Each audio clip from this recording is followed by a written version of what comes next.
लड़न भिड़न में डाकू रुदल अकेला के तोरण में माता मालखा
खबर लेकर के राज सिरसा में आया है। महाराज ये राज मोहब्बत के पत्र महाराज ये आपके लिए आए हैं महाराज। अच्छा ये राज मोहब्बत से पत्र? जी महाराज भाई रुदल ने भेजा है। तो ठीक है बहादुर तुम जाओ मैं आ रहा हूँ। क्यों नहीं महाराज? एक पत्र में क्या लिखा है? अलग पलग अरगा बांधगी बिकने लिखा गांगा मार सरस्वती नारायण लिखे पूजा लिखे बनाए बनाए। भैया सुनो ये मलखा जवान ये पत्र देखा तो करना जे करना चढ़ के जयाना भैया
मलखा सिंह जा रहा है कहाँ?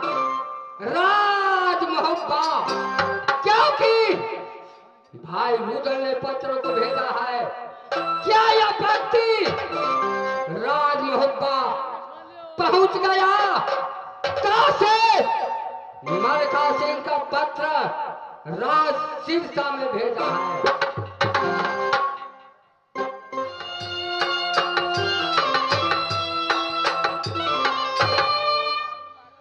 भैया ये सुनो ये मैं फिर के श्रीमान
समय मैं अपनी गादी पर बैठता हूं, रे बैठता है सूरजा अपने गादी पैया, रे बैठता है सूरजा अपने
महाराज, ये राज मोहब्बत से लिए एक आपके लिए पत्र है महाराज।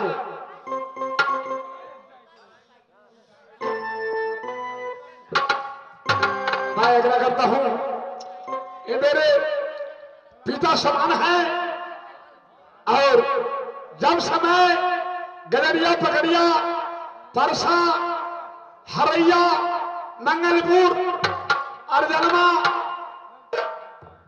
लक्ष्मी निवास, ये हमारे जितने गांव हैं, यहां मैं अपने बालक समझकर मैं आता हूं, बहुत इज्जत करता है।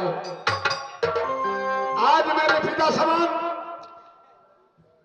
जो गले में धारण किए हैं, हे मां दुर्गा, हे बजरंगबली, हे महादेव गुरु, हो बेटा की रक्षा कर, हमारा बाबूजी के यार, हो देना आशीर्वाद के मैया, सातों बहिनी दुर्गा।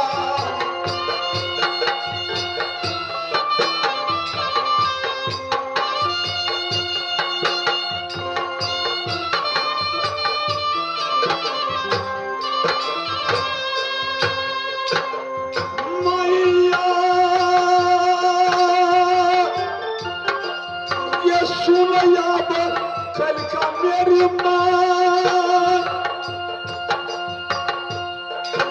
ये हमारा बना के रखना मेरे भैया,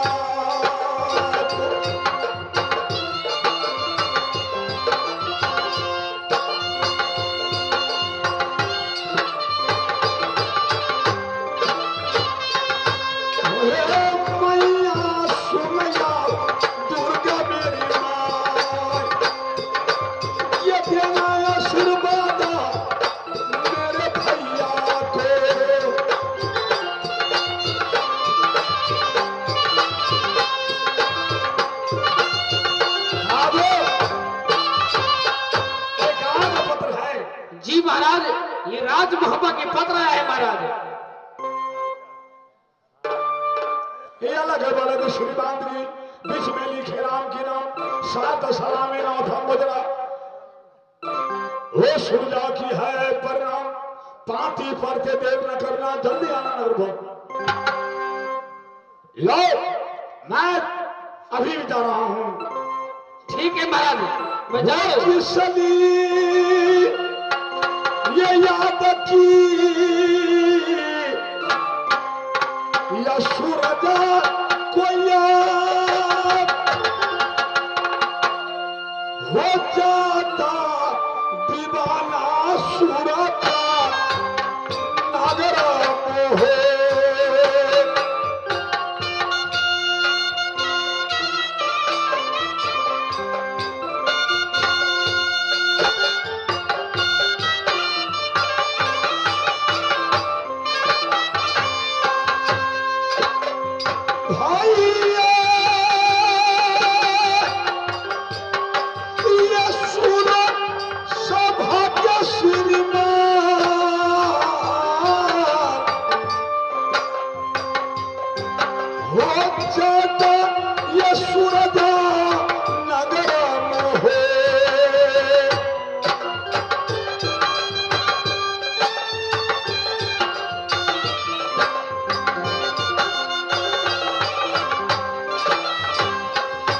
हो जाता ये दीवाना याद मोहब्बत नगरिया रखी सदिया याद किया नाम हो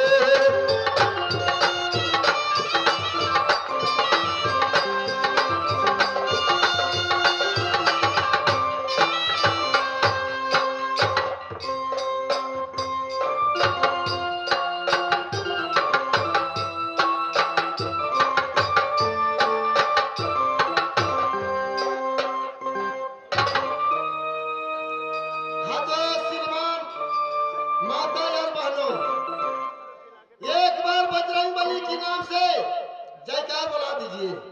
एक बार बोलिए बजरंग बली की, मैया दुर्गा की। भैया ये सुनेंगे महफिल को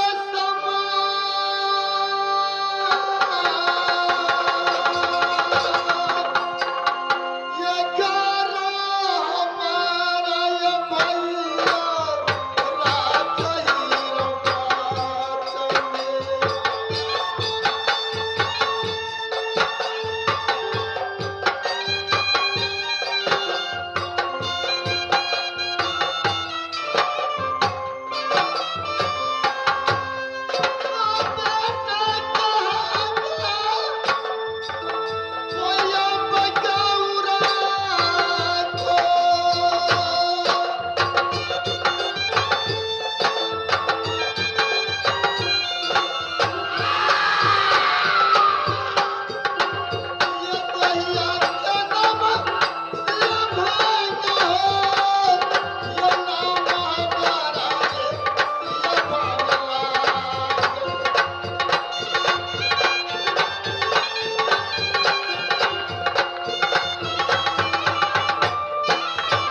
श्रीमान जी, घर हमारा राज हिरमच में पड़ता है।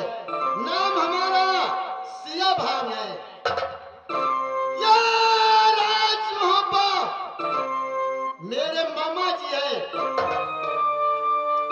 या मजा घर अपने बंगले पर बैठता है।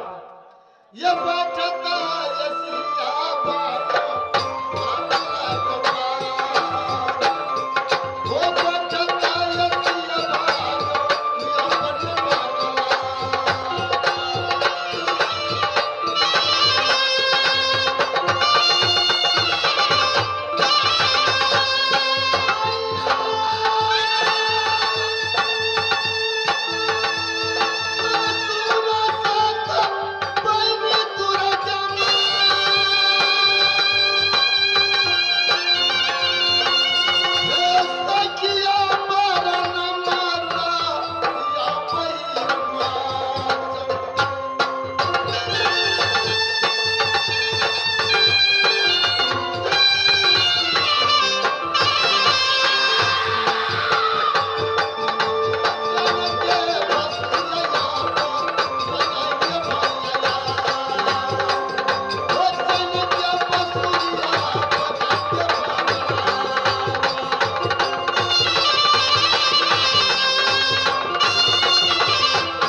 खुश रहो। याज राज मोहब्बत बनाने के कारण स्थान ग्रहण करे।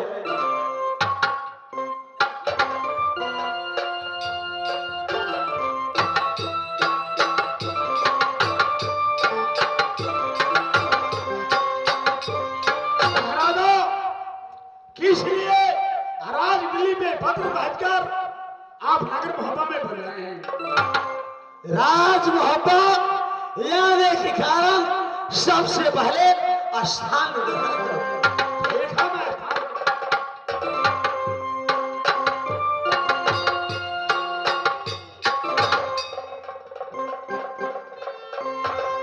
मामा जी भागीना श्याम भाई ये सब कान जरूरी पड़ गए कि आज श्याम भाई को याद क्या है मामा जी?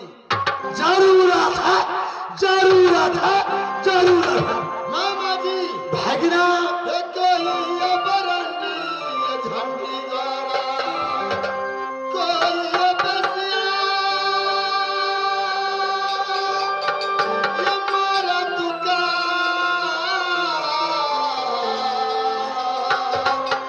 ये की कोई छतरी चढ़ाई को किया ये देखकर मामा तेरे बाबा ये बताया का कुशलिया ये अपना भागना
भागीना श्याम भाई मामा जी चलो पहले स्थान ग्रहण करो, उसके बाद कुछ सुनाओ। ठीक है मामा जी बैठ जा, बैठ जा। भैया देवा जंगी जाओ, सब राजाओं से कहना कि तुम्हारे डायरी पर साइन कर दो। मैं कहता हूँ उदल महब्बा निवासी छोटा अंगद अपने ब्याही नारी को तिलक दे रहा है। सही बात है। हे क्षत्रियगण, जितना आप लोग राज महोत्सव में पहुंचे हैं, मैं सबको पहले प्रणाम करता हूँ। आगे की बात समाचार यह है कि श्री भैया आला सिंह के छोटा भाई उदल सिंह आज महारानी फूला को राज मोहब्बा से निकासी करते हैं। इसलिए आपको मैं बुला करके किला 51 क्षत्रिय गणों से मेरा निवेदन है कि इस डायरी पर सही करे। अच्छा, जिससे बरंगी महाराज का फूला से कोई अधिकार न रहे। प्रधान जी, आपने बोला, अच्छा बोला, क्योंकि आज से दुल्हन मोरंग बाली को राज मोहब्बा से रुदल सिंह निकाला करता है। रुदल से बोल दो कि आज से कोई नाता मोरंग बाली से न रहा। भैया मलखा, इससे पहले मैं जंगी महाराज से हस्तरेखा रणबीर वर्मन से नौता समाप्त हो गया, समाप्त हो गया, समाप्त हो गया। देखो रुदल सिंह, आज तुम गाली बक करके दुल्हन मोरंग बाली को निकालते हैं राज मोहब्बा से, लेकिन सब राजाओं से साइन कराता है तो मैंने साइन करता है, लेकिन याद दिनों से तुम उसका ऊपर कभी नहीं उठाते। नौता समाप्त है, समाप्त है, समाप्त है।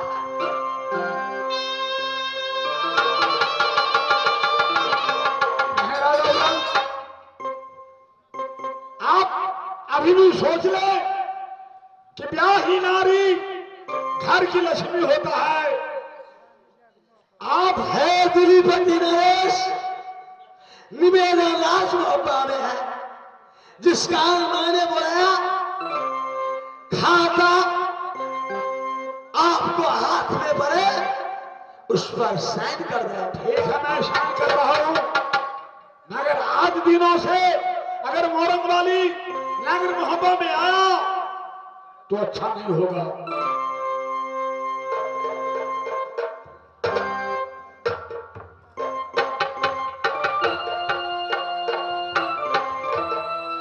ये क्या चीज है मामा जी?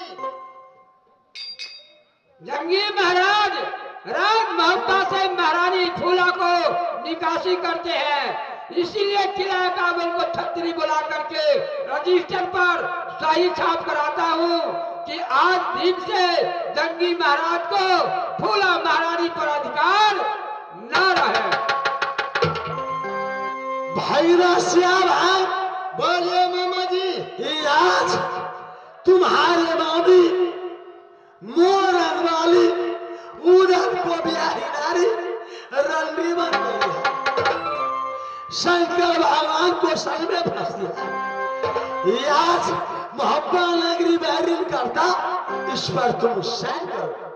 मामा जी, ये देश देश की छतरी साइन कर दिया, मैं साइन नहीं करूंगा मामा जी। क्या सुना रे? हाँ हाँ मामा जी, मैं साइन कभी नहीं करूंगा, कभी नहीं करूंगा, कभी नहीं करूंगा।